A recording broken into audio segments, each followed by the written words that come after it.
The second plaque goes to a man who retired much earlier, actually before the USWA and PACE merger.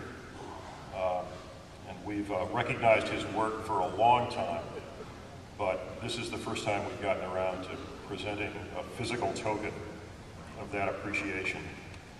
John Molavich was a foundry worker whose father was killed in the foundry, I believe the day before he was due to retire.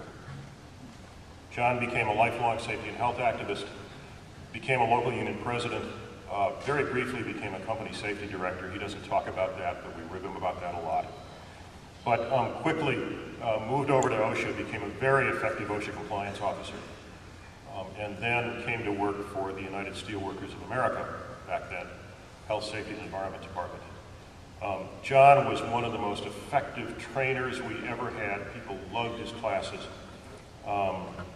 Although he was only trained in safety, he became a skilled industrial hygienist, taught industrial hygiene at the OSHA Training Academy, and for a brief period, until he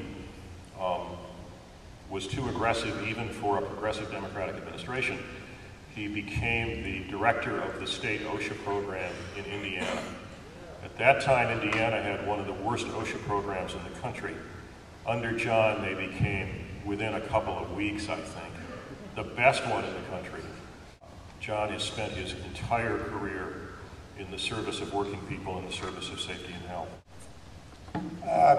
As Mike said, I'm very shy. I get very nervous in front of large groups. So don't mind if I slip up a little bit. I won't swear. A little bit, maybe. I go back a long way. I started to work at a steel foundry in 1958 and worked there for about 15 years.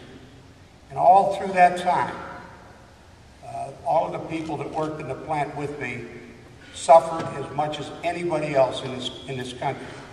It was a terrible place to work, but over the years, we finally straightened it out to the point where people at least could go to work and have a reasonable expectation of coming back home alive.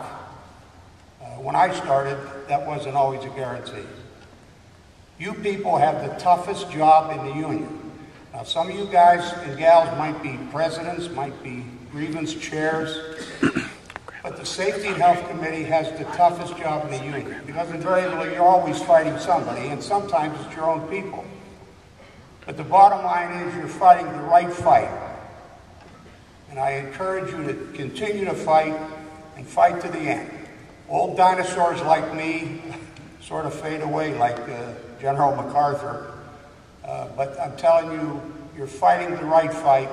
Hang in there. It will get better. With your help and assistance, it definitely will get better. Mike, thanks a lot. I appreciate it.